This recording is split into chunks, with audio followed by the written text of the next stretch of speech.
যে সমস্ত নেতৃবৃন্দ এখানে আছেন ভালো করে শুনুন, যারা ইসলামী আন্দোলনকে যারা বিশ্বাস করেন না, পছন্দ করেন না, আর যে সব অনুসারীরা আছেন ইসলামী আন্দোলন পছন্দ হয় না, তারাও ভালো করে শোনেন, আল্লাহর কালামের কথা কাজে লাগবে।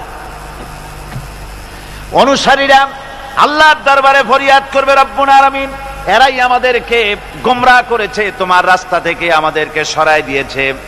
হে আমাদের রব, রব্বানা আতিহিম দিফাইন মিনাল আযাবি ওয়ালআনহুম লানান কাবীরা।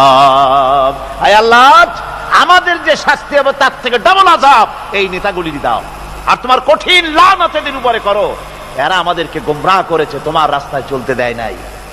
এরা মাঠে ময়দানে বক্তৃতা করেছে, আমরা মিটিং এর আয়োজন করেছি, আসরে রক্ত চলে যায়, মাগরিবে রক্ত চলে যায়, নেতা একবারের জন্য বলে নাই আজান দাও আমরা সবাই নামাজ পড়ি। বলে? জোরে বলেন, বলে? ও অনুসারী ভাইরা ভালো করে শোনো, ওই নেতা নামাজের জন্য বলে না, চরিত্র তৈরি করার জন্য বলে না, মা বাপের খেদমতের জন্য বলে না, বরং হাতে অস্ত্র তুলে দেয় শিক্ষকদের জনমের মতো শিখাইবার জন্য। সমস্ত কলেজ ইউনিভার্সিটিগুলি সব এখন মিনি ক্যান্টনমেন্ট। ইউনিভার্সিটি সহ প্রায় 180টার মতো শিক্ষাঙ্গন, শিক্ষা প্রতিষ্ঠান সন্ত্রাসের কারণে বন্ধ। একটা একটা করে একটু একটু খুলতেছে, সব সন্ত্রাসের কারণে। আর এই সন্ত্রাস কারা করছে? কারা অস্ত্র দিতেছে?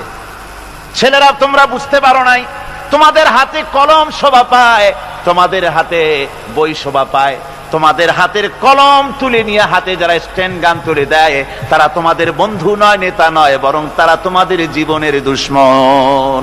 এগুলি কি করে গণ? জীবনের দুশ্মন। ঢাকা বিশ্ববিদ্যালয়, অনেকে গর্ব করে বলেন এটা হলো প্রাচ্যের অক্সফোর্ড। হতে পারে, ছিল একসময়। এখন সেই প্রাচ্যের অক্সফোর্ড এখন হয়েছে ছোট্ট একটি ক্যান্টনমেন্ট।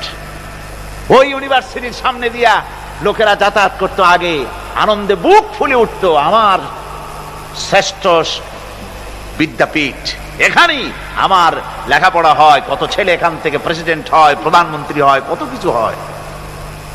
আর এখন ওই ইউনিভার্সিটির সামনে দিয়ে যাওয়ার সময় মানুষ যখন যায়, যদি রিকশায় থাকে, রিকশা ড্রাইভারকে বলে বাবা জোরে চালা, বকশিস দেব। আর যদি পায়ে হাঁটে তো দ্রুত গতিতে দৌড় মারে, আর আয়াতুল কুরসি পড়ে বোতাম খুলে জোরে জোরে বুকে ফু মারে, আর বলে যে আল্লাহ এই ছাত্রদের সঙ্গে যেন দেখা না হয়। আমার ভাইজান আল্লামা হযরত মাওলানা সৈয়দ কামালউদ্দিন জাফরি মাদ্দাজিল্লাহুল আলী আমাকে বলছিলেন যে আসলে কোরআনের আয়াত দিয়ে আমাকে বলছিলেন যে ঢাকা বিশ্ববিদ্যালয় এর চতুর্দিকে একটা বড় প্রাচীর তৈরি করা উচিত, যেমন ইয়াজুজ মাজুজের জন্য প্রাচীর তৈরি করা হয়েছিল। কোরআন শরীফে আছে। ইয়াজুজ মাজুজের জ্বালায় যখন এলাকার লোক টিকতে পারে না, তখন জনগণ বলেছিল ইয়া যাল কারনাইন, আমরা আপনাকে সাহায্য করব, খরচ দেব, সরকারি খরচ আর আমাদের খরচ নিয়ে একটা প্রাচীর করে দেন যে ইয়াজুজ মাজুজরা যেন বাইরে যেতে না পারে। আজকে অবস্থা কি হয়েছে? পুলিশ পর্যন্ত হয়রান, ওদের মার দেখা পুলিশ বাবারে মা কই দৌড় দেয় আর একদিকে। সুতরাং আজকে কিয়ামতের দিন এই উপায় থাকবে না।